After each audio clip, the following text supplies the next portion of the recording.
What a second round to the Rugby Championship. The All Blacks had that massive bounce back game we were all expecting at Eden Park, getting a big win over the Pumas.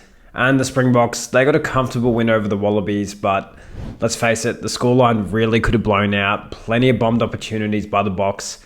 Don't worry though, in this video we'll analyse what was happening for each team in this round of the Rugby Championship. Starting with the All Blacks versus Los Pumas game, pretty much from the start of the game you could tell the All Blacks exit sets were going to be way better than last week. TJ, D-Mac, Geordie and Bodie all executed when they needed to.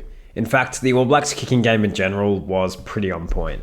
Most of the All Blacks kicks throughout the game was pinned straight in front of their own forward pack, and they were doing this to turn the Pumas forwards around and make them play off the back foot. See, good kicks are usually classified as those that put you in good field position, and secondly, whether it's contested well or finds grass. And the amount of times the All Blacks kickers were able to just skid the ball along the ground between the Pumas back three was pretty impressive. What made it so awkward for the Argentinian back three as well is those cheeky kicks over the top from Bodie. They were just landing into an absolute farmer's paddock of unoccupied space, and it was just putting the defence and the back three in two minds of where to stand and whether we want to play rush defence. Anyways, we move on. The All Blacks forwards definitely answered the criticism from last week. They were running a lot harder, making dominant tackles, and their scrum, especially in that first half, was an attacking weapon for them. You could tell from the start of the game too, Artie was in an absolute mood, bumping players off into next week, scoring tries, getting try assists. He was just involved in absolutely everything, and the All Blacks needed him to be. The All Blacks definitely fell off in that second half a bit. My only real knock on them is I don't think the subs had much impact. Well, not a positive impact. The more changes, the sloppier they became. Los Pumas, they were really scrappy. So many errors throughout the game, even those errors that don't count as official errors, kicks coming off the side of the boot, sloppy passes hitting the deck. It was a nightmare. A huge difference between the two sides for me was the Pumas were trying to play with this really fast ruck speed, and the ball just kept bobbling out the side or spewing out the back of the ruck, and it put them under immense pressure. On the other hand, you had the All Blacks, and I think TJ was the main man leading this, really controlling the ball, staying really composed at the ruck. And the differences made to the play after those breakdowns was massive. The other thing I noticed was that first half where the Pumas were just blown off the park, I don't think they managed to string 5 phases together at all. I don't actually think they got more than 5 phases until maybe 50 minutes into the game. I could be wrong, that's just what I thought happened while I was watching it.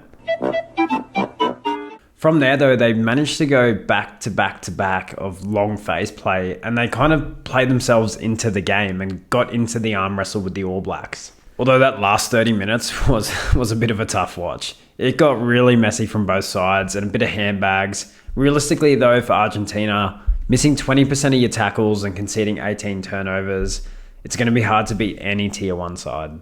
Keen to hear everyone's thoughts on Asafo Moua absolutely belting Carreras. Look, for me, marginal head contact, I'm happy with the yellow card and we just move on. No suspension needed. Naughty, naughty, you teasing me, you naughty, naughty. Moving on to the Springboks versus Wallabies, again, terrible conditions for a game of footy, treacherous.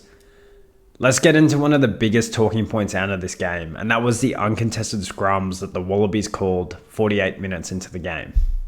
Every comment section on social media at the moment is full of South Africans calling the Wallabies cheats. Look, we got beaten up by the bomb squad, but Alan Alatoa went off semi-comatose, James Slipper HIA, Angus Bell had the huge cut under his eye, and we were playing with 2 hookers on the field, and then one went off with a calf strain. And even with 2 hookers on the field, we couldn't win a line out.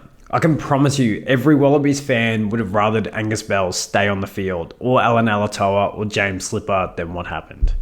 It made for some interesting viewing, and yes, it did nerf the bomb squad a little bit, but all that energy just got channeled into mauling. We got absolutely eaten alive. We had no big boys left on the field, and we just got absolutely massacred at the maul. My honest take though, I genuinely don't think it benefited the Wallabies at all. Only one team had lost a scrum up until that stage, and that was the Springboks. And you still got a maximum bonus point win, so I'm not too sure what the big deal is. Anyways, I think Rassie pulled some brilliance at halftime. Actually, I'm sure of it. Because they really decided to attack the driving maul in that second half. Why it was obviously a tactic was there was a really kickable 3-point shot, and instead they decided to drive it into the corner while they were less than a converted try ahead. 3 more tries in the second half, and almost every line out turned into a long maul. I think one of them went for over 20 metres.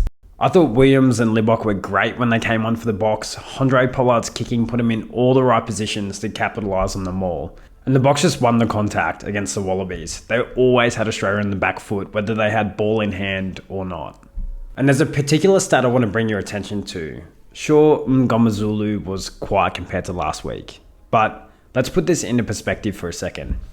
South African 10s, 3 passes, 9 kicks, 1 run.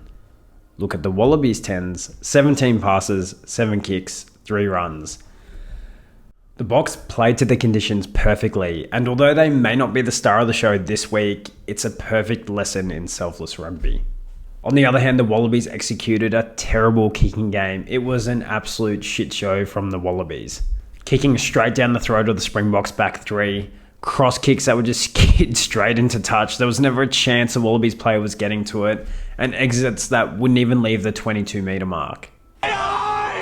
The Wallabies desperately need a kicker to steer us around the field. It's getting to the point that has me thinking, do we need to start buying AFL players? Like, there is no one in the Wallabies side that can kick us out of trouble, and there's just not enough people with a kicking skill set in the Wallabies at the moment.